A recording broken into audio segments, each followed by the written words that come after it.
Hi, everybody. Welcome to this week's Wellness Wednesday. I'm Dr. Michelin Vargas, and before we get started talking all about mood and food and how doTERRA can affect mood and food in a positive way, I want to tell you a little bit about myself. I have my doctorate degree in public health preventive care, so my focus is on the prevention of chronic disease.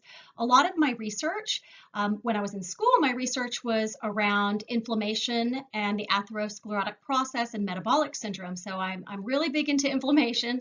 But a lot of my research since then has been in the brain reward pathways and drives to eat or drives to overeat, and really any excessive behavior, because all of the excessive behaviors are going to really activate those pleasure centers within the brain. If we want to truly change behavior, we have to rewire the brain. And my belief is that doTERRA can help us do that. So just a little bit more about my background. So my doctorate degree is in public health preventive care. I have a master's degree in kinesiology, exercise science. I am a registered clinical exercise physiologist. I am a certified nutrition specialist, which was my emphasis. Nutrition was my emphasis in school. I've worked as a research scientist. I developed supplement products, and I've worked as a preventive care specialist, worked in patient care for medical groups, also worked in cardiac rehabilitation for many years. I was a professor, and I still teach a lot of classes through UCLA Extension. I teach a food, mood, and eating behaviors course, and of course that's a 12-week college course, and I've condensed that down into 30 minutes for today, and included, of course, the effective doTERRA products on that whole process. And I teach classes in mindfulness, the science and practice, and how exercise impacts the brain. So before I keep going on, I want to just dive into it because I know our time is very short to cover all of this material today. So as I mentioned, today we're going to talk all about mood and food and how they're connected. And then we're going to look at, or we're going to dive into how or why we are eating. What's driving our eating behaviors? Sometimes it's because our body just needs nutrition. Our cells need the nutrients. Other times, and many times, it's because of our mood state. If we have a poor mood state, we're driven to eat, and we're typically driven to eat these highly palatable foods that are high in fat, calories, sugar, and we are typically driven by negative mood states, stress, so that emotional eating. So we're going to look at what's going on around stress and some of these emotions and how it's triggering our food choices. And then we're going to look at improving our mood and our food choices by using doTERRA products. So many of us are very familiar with the emotional eating cycle, and I love this little image of this lady going crazy saying, a candy bar would make me feel better. And what's really interesting when you look at the research is it actually does. It can actually, particularly sugar, can help to actually lower that stress response. And that's one of the reasons we keep going back to it over and over again, because we are actually trying to regulate our mood with our food choices. So when we are going towards food, when we're binging on food, if we're overeating, it's typically not something like broccoli.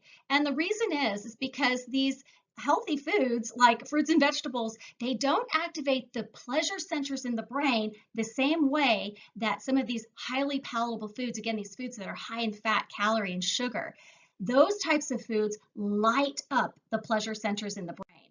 So we know that there is a pleasure center in the brain or a reward center within the brain, and it's made up of a number of different structures, the ventral tegmental area or VTA, the amygdala, the prefrontal cortex or the PFC. And so the PFC, that's the thinking part of the brain. And the amygdala is the fear center of the brain. And so we're going to talk a little bit more about these as we move along, because it's really, really important when we're talking about stress, as well as another area called the hippocampus. But what's happening when we experience something pleasurable, anything that we experience that's pleasurable, it's going to release dopamine. Dopamine is a pleasure chemical. And so you can see in our little image here, we see these little sacs, these little vesicles, and these are two neurons that are coming together. So it almost looks like two fists coming together. These two little neurons coming together. And this little sac that's within here, this vesicle, it contains dopamine. And when we experience pleasure, it's going to release or dump that dopamine into this gap that's between those neurons, that synaptic gap. And when that dopamine molecule binds with its receptor, you see that on the other side of the other neuron there, when it binds, that's when we sense that feeling of pleasure. And if there's a problem with the binding, if we have not enough dopamine being produced, or if we don't have enough receptors, if there's some reason that we don't have that like a baseball mitt and that ball, dopamine the ball, the receptor like a baseball mitt, if they aren't coming together in a proper way, again, if there's not enough of one or the other or both, we are not going to experience the same level of pleasure. And that's what we see in a lot of people that are overweight and obese, particularly obese. What's really interesting when we look at the fMRI or functional MRI scans, and they look at individuals that are obese versus a healthy weight, even compared to people that have addiction to substances, you see that the brain is different. And what's really interesting is that we see that those dopamine receptors, particularly these dopamine D2 receptors, are lower in the obese individual as well as in drug addicted individuals. And of course, what does that mean? That means they're not getting the same sense of pleasure. Well, food is pleasure, and it should be pleasurable. I mean, if we don't eat, I mean, this is a survival thing. If we don't eat, we obviously aren't going to survive as a species. So we're designed for, food to be pleasurable. So if we aren't getting that same sense of pleasure or a normal sense of pleasure, what do? We overeat to get that same normal sense of pleasure. Now, if we are continuing to overeat, we're literally going to change the brain. Everything we experience, whether it's the things we tell ourselves, that I'm great or I'm not good enough, or if it's repeatedly overeating, if it's repeatedly exercising, if it's repeatedly using doTERRA products, anything that we're doing on a regular basis, it's going to change the brain. This is called experience-dependent plasticity. So we say that the brain is plastic. You might have heard the term neuroplasticity. Again, that's just meaning that the brain is like plastic. It's moldable, it's changeable. So what are you feeding your brain? And I like to look at the neuron, and you can see a picture of a neuron in the slide here, and it looks like roots, right? It looks like roots of a plant. And so you can think of it that way. So let's say you are to water a plant. You're to give it sunlight and good soil, healthy soil with good, rich nutrition. What's going to happen to the roots of that plant? They're going to grow. They're going to get stronger, thicker, more embedded into the soil, right? It's the same thing that happens in our brain. Our neurons, if we're repeatedly engaging in something, we are creating greater connection. We're creating more connection between neurons. We're creating more depth, more ingrained roots, so to speak. So my question to you would be, what kind of roots do you have? Do you have fruit and vegetable roots? Do you have happy roots? Do you have anger roots? Do you have McDonald roots? So what we want to do is change our roots to positive, to good, healthy behaviors. Again, whatever we feed those roots is what's going to start taking hold. So when we look at stress, stress can have a significant impact on our neural connections or the connections with the brain cells, even the growth of the brain cells. And like many people, we often go to sugar, and there's a lot of research around sugar. We'll talk a little bit about that. But we know that stress can often increase our desire to eat. I want to talk a little bit more about the stress response. And we often will call this the HPA axis, the hypothalamic pituitary adrenal gland axis. And what that is basically telling us that we are going to, when we have or we perceive stress, the hypothalamus is going to release CRH, or corticotropin releasing hormone. That goes to the pituitary gland, which then releases ACTH, which then goes to the adrenal gland, which sits atop of the kidney, looks like a little hat sitting on top of the kidney. And the adrenal gland is then going to release stress hormones, one of them being cortisol. Now, cortisol in and of itself is very, very important. We need it even to solidify memories. We need cortisol, and we need the stress response. The problem is that we have chronic stress and we have too much cortisol. When we have too much cortisol, it negatively impacts our glucose levels. It alters our nerve chemicals. So our pleasure chemicals can be out of balance. We see more irritability. We see increased tension. All of these increase our drives to eat. We have more sleep problems and insomnia, which of course opens up opportunity to eat and alters some of our chemicals.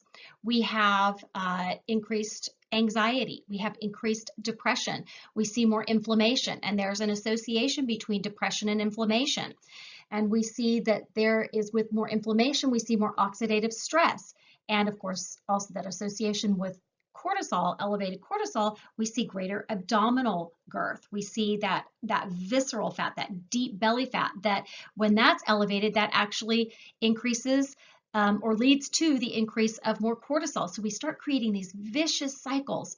We also see this oxidative stress.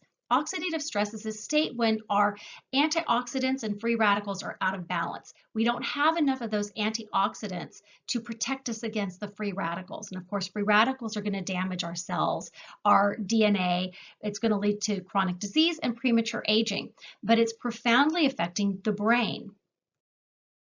So as stress increases free radicals, it actually starts to kill off neurons or brain cells, and it kills them off in the area called the hippocampus. And the hippocampus, again, is that seat of learning and memory. And so we actually see a decrease in neurogenesis. So that's the growth of new neurons. So this actually decreases. And we see that over time, the brain in that area is going to actually start to shrink.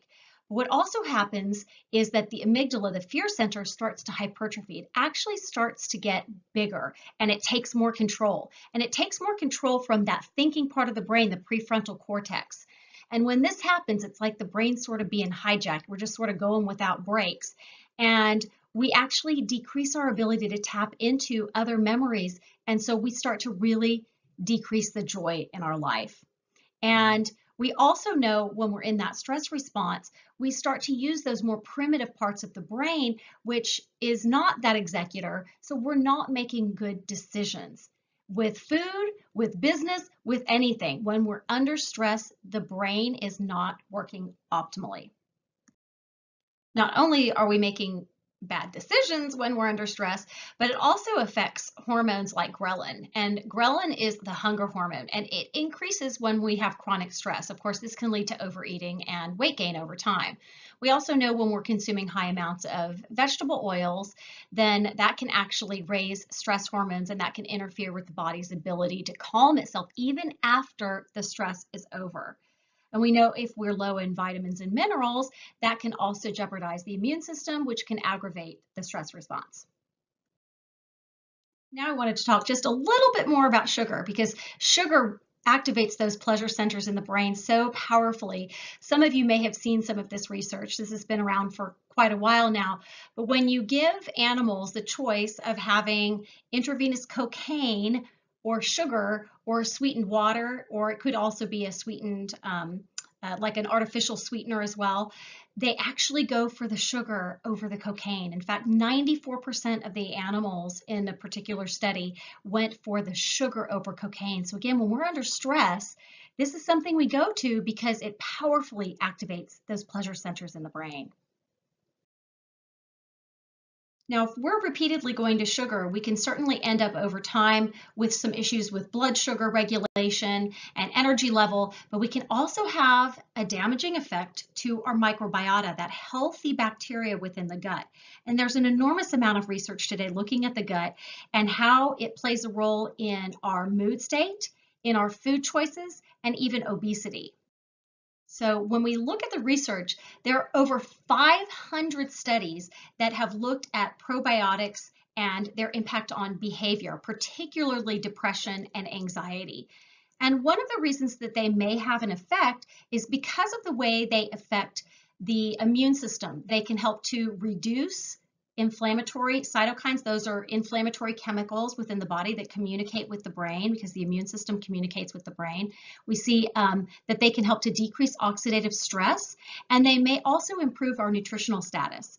The other really interesting thing is that possibly through the improvements in oxidative stress and inflammation, they may be affecting another chemical called brain-derived neurotrophic factor, or BDNF. And this is really, really exciting because BDNF is like Miracle-Gro for your brain. It allows to create new brain cells, that neurogenesis process, but it also allows for them to come together, that connection, the communication between them. And that's profound, because if we don't have connection and communication, we've got nothing. Just like people, we've got to have good connection and communication, and our cells need this as well. What's fascinating too is that they appear to be dictating some of our food choices. So when we have the bad guys living in our gut, we have more sugar cravings, for example, and we see that they can actually act like little puppet masters and they can affect the receptors, our taste receptors, toxins. They can affect the reward pathways within the brain and even the vagus nerve, which is a big nerve that communicates from the gut to the brain. So that can have a profound effect on our food choices. So what do we need to do? We need to get more good mood foods. And good mood foods are plants. We need an abundance of fruits and vegetables, and most of us aren't getting it. And if we're not getting it, it means we're not getting those antioxidants that can protect us, our body and brains. We need those phytochemicals, those plant nutrients. They only come in plants, and they protect us from a whole host of health conditions, and they protect us from stress. We also want to make sure that we're getting ample amounts of healthy fats and high quality protein. We know that healthy fats like our omega-3 fats are very important for our mood state. There are associations between low omega-3s and depression, and this could be partly due to the fact that omega-3s help to reduce inflammation. Of course, there's an association between inflammation and depression. We also know that things like olive oil has an effect on mood state, and it may be that olive oil is affecting the binding of serotonin, that pleasure chemical, with its receptor. And that leads again to that sense of pleasure. When we have ample amounts of serotonin, it also helps to reduce cravings for sugar or carbohydrates. We also want to make sure that we're getting enough high quality protein. And we need to get those building blocks, those amino acids, because those are instrumental in building those pleasure chemicals like serotonin and dopamine. We also want to make sure that we're getting an ample amount of micronutrients, those vitamins and minerals, because that has a profound effect on our mood state. If we're low in things like vitamin B6, B12, folic acid, vitamin D, there are associations with poor mood state and depression if those nutrients are low. We know that many of the B vitamins are instrumental in the nerve chemicals. They can alter nerve chemicals like serotonin and dopamine. So again, affects our mood state. We know that minerals, things like magnesium, selenium, zinc, calcium, iron, those are important in mood state as well. And when they're low, they can increase feelings of depression, irritability, and just having mood swings. If we're going to change behavior, if we want to change our eating habits, we have to change the brain. We've got to give the brain something better than the food. Because it's pleasure driven, it will always go back to food unless we give it something better. So we need to give ourselves greater balance. We need to give ourselves more natural things that increase dopamine naturally. And I believe that doTERRA can help us to do that. So let's dive in to how doTERRA can help.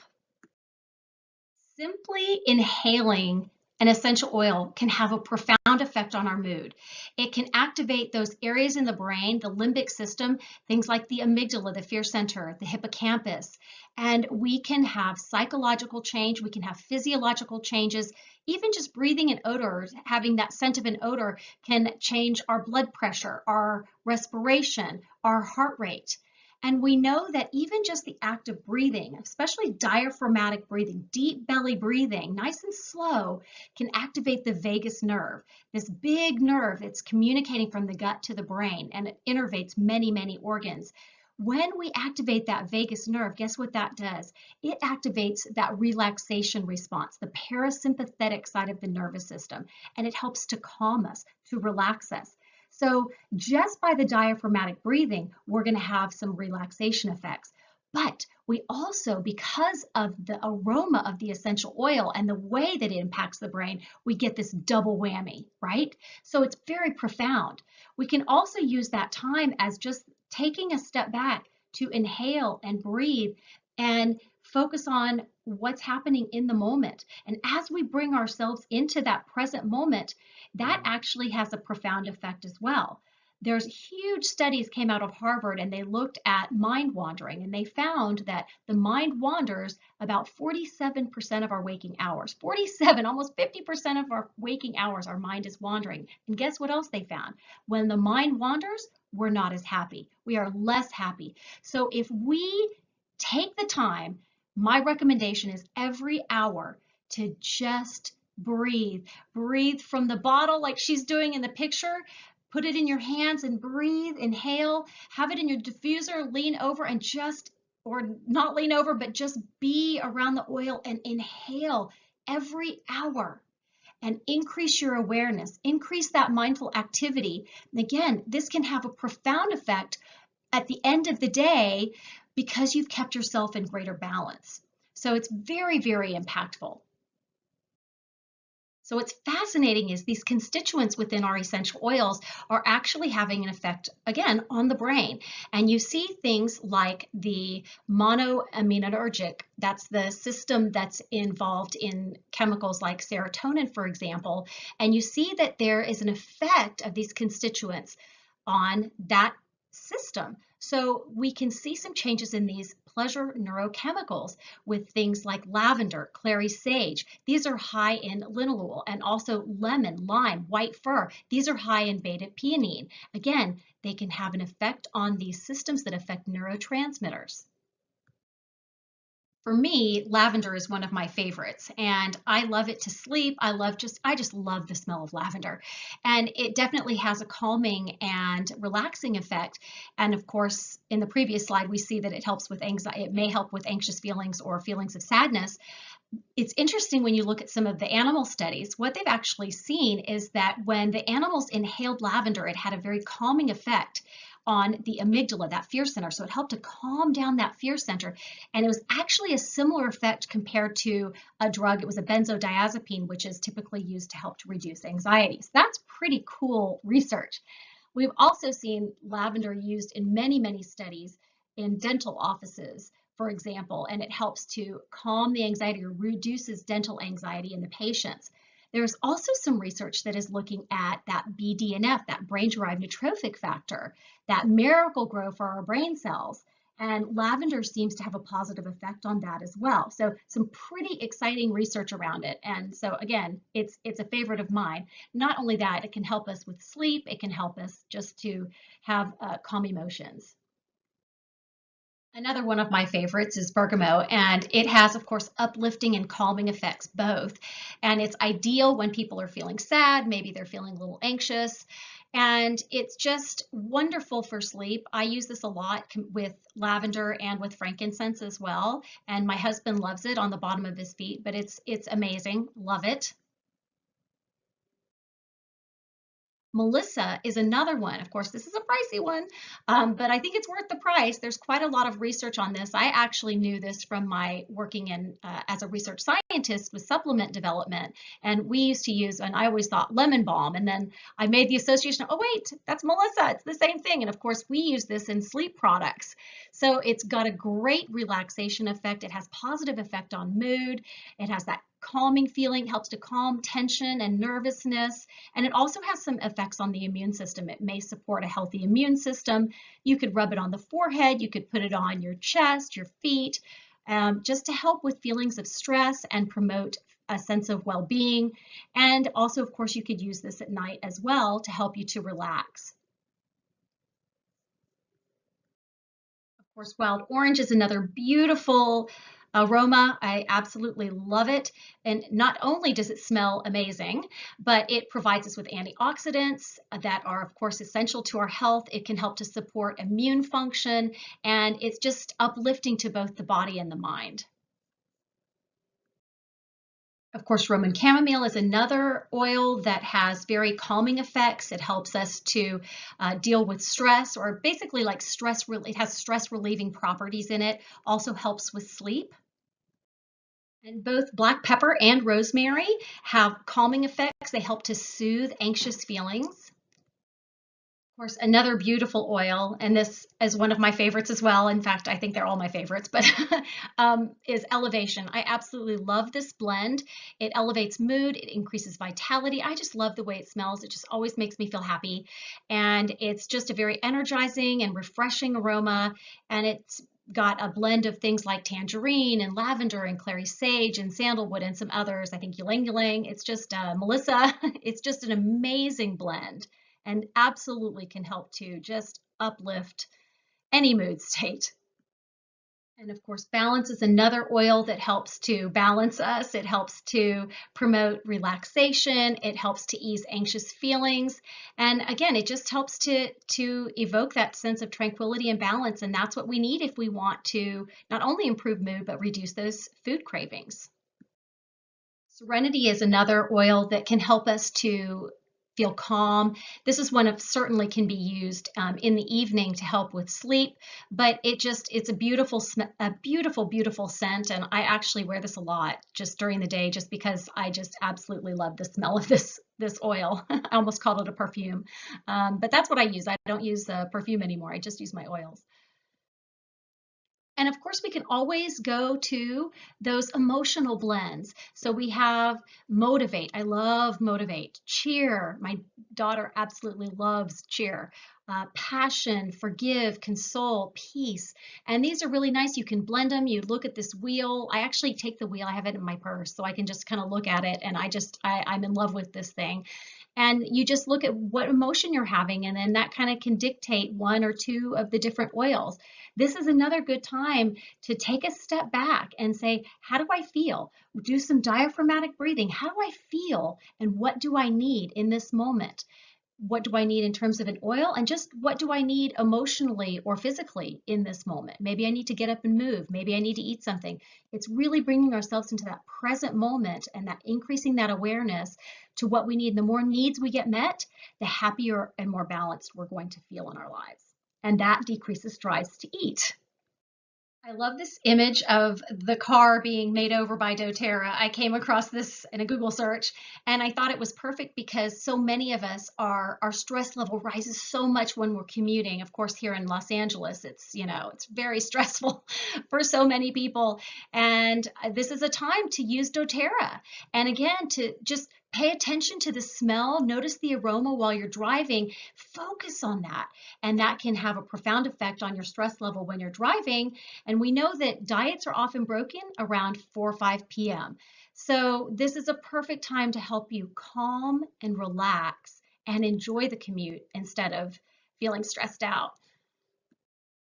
Now I want to switch gears just a little bit and start looking at some of the oils and the products that can have an effect on inflammation, on gut health, and just nutrition in general, because we know we need to have that if we're going to decrease those drives to go to excessive behaviors, again, whether it's food or something else.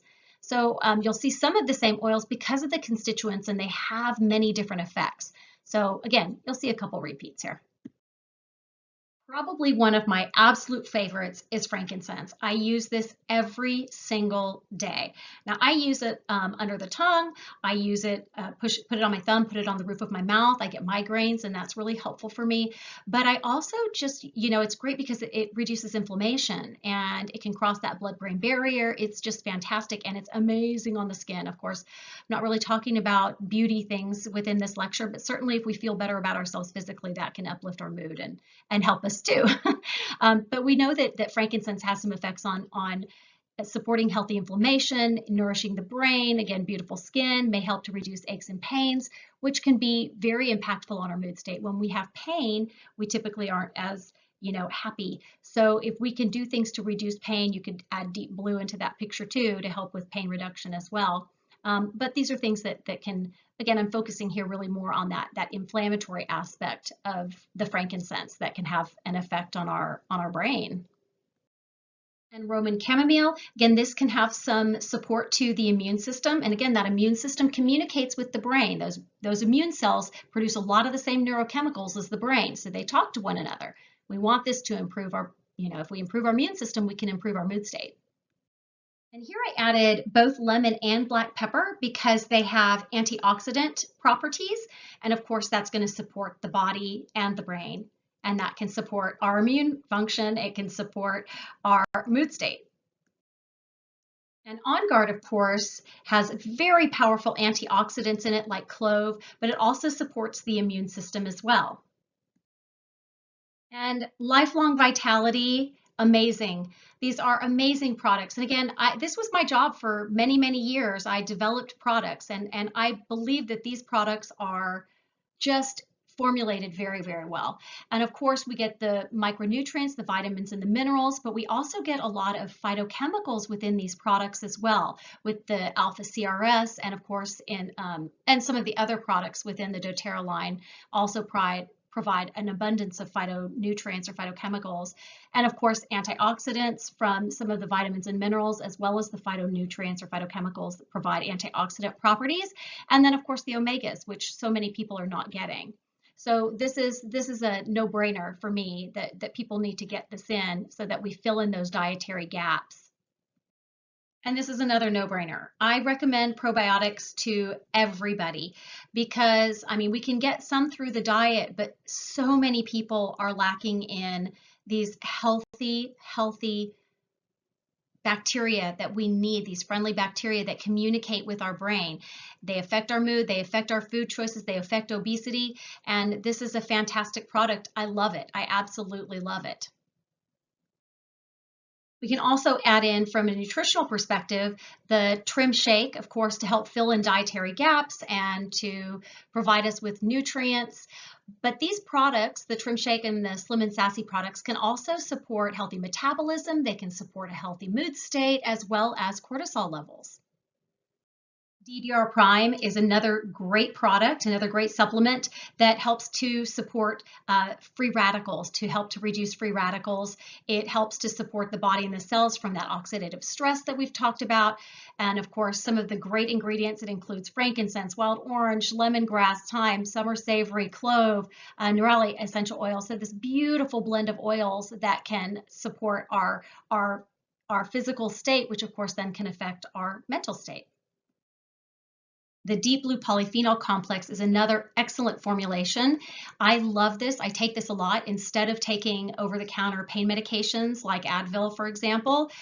This is a great one, not only because of the rich polyphenols, which are powerful, powerful antioxidants, but they also have in this the tummy tamer. And for me, this is great because I have IBS, and so this is phenomenal. Absolutely love it. Now I want to talk just a little bit about some of those essential oils that are going to support metabolic aspects of our health. So we have cinnamon, and of course, cinnamon is amazing. The smell is just amazing. One of my favorite candies is Red Hots as a kid, and when I first smelled the cinnamon, instantly took back to my childhood days, and I thought, oh, Red Hots, they're so good. So I put this in my tea, my green tea, and of course, you get those wonderful antioxidants, those catechins, those phytochemicals in green tea. So it's a fabulous pair, fabulous pair. Of course, it can help support metabolic function. It helps support the immune system. And one of the constituents or the compounds that's in the cinnamon bark is also being researched for things like blood sugar control. So it's amazing.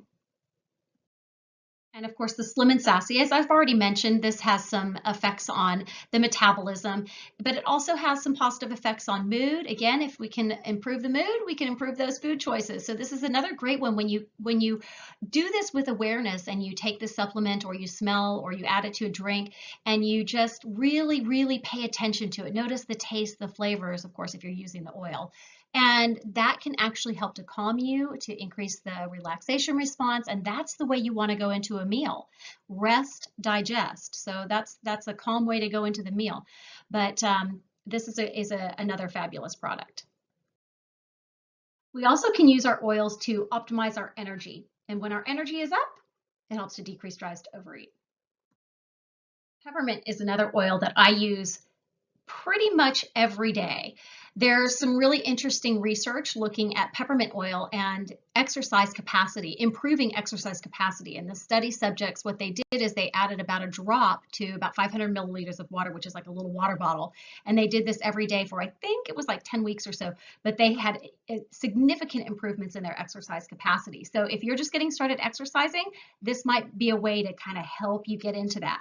But peppermint is also so fantastic as that midday pick-me-up. When we start getting really tired during the afternoon, another thing you can do along with peppermint would be to have a higher protein lunch as opposed to a higher carbohydrate lunch, because that'll help to keep you up. And also, of course, exercising and moving. That's a big one. That'll definitely help to increase your energy as well. So I would pair all of those things together during that midday to increase energy, decrease drives to overeat. Of course, we also want to optimize sleep. This is so important, not only in our mood state, but also in our food choices. If we're awake more hours during the day, we just simply have more time to eat, so we tend to eat more. But it also, when we have sleep deprivation, it affects our hunger hormones, things like leptin and ghrelin. Those get offset, and so we actually end up overeating more. And it can also have some effects on insulin levels and cortisol levels that can end up decreasing lean muscle mass, and so we can more easily put on weight in addition to the overeating. So sleep is critical to our mood and our food. So a few products, of course, the lavender, bergamot, serenity, frankincense. I've mentioned all of these for sleep. You can apply them to the temples, to the back of the neck, the bottom of the feet. Put some drops on your pillow, put them in your diffuser. Some of them you might take a bath with and add some Epsom salt to increase the magnesium absorption, which will also help you to sleep and relax your muscles. So a lot of fantastic things. I actually bought a little insert for my husband's CPAP machine, and I add some cedar wood and lavender to that, and he sleeps beautifully with that. So when we improve sleep, we improve mood, we improve food. Now I want to switch gears just a little bit and talk about reducing toxic load.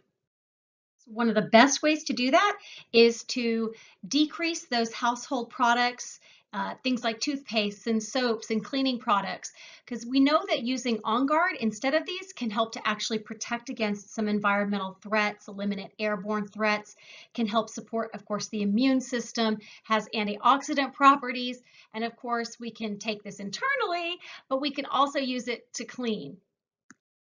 Of course, another great oil to help us to cut down on that toxic load is lemon. We can use lemon oil to clean with. We can put it in spray bottles, clean surfaces. I clean my wood tables with it, along with some olive oil. And it's another great one because it helps to break down petrochemicals within the body. And it smells amazing. And the other thing, this is what I really want to end on, is that doTERRA can also help to improve our mood because it allows us to be more social. It helps us with social connection, which is critical, critical, critical to our health and well-being. So social connection is so important because social isolation is so bad for our health. In fact, it actually increases the sympathetic nervous system. So it activates that HPA axis, that stress response. We see that it decreases inflammatory control. It reduces immune function. It reduces sleep. It actually affects the expression of genes to increase cortisol. And we know together all of these effects, they contribute to our drives to eat and to obesity. So social connection does more for us than just give us people to hang out with. It's really important. So I want to say thank you. Thank you so much for your time and your attention. And hopefully you'll get to see a longer version of this where I can dive into it a little bit more and expand a little bit more. But thank you so much for just being part of this. I appreciate it. Thank you so much.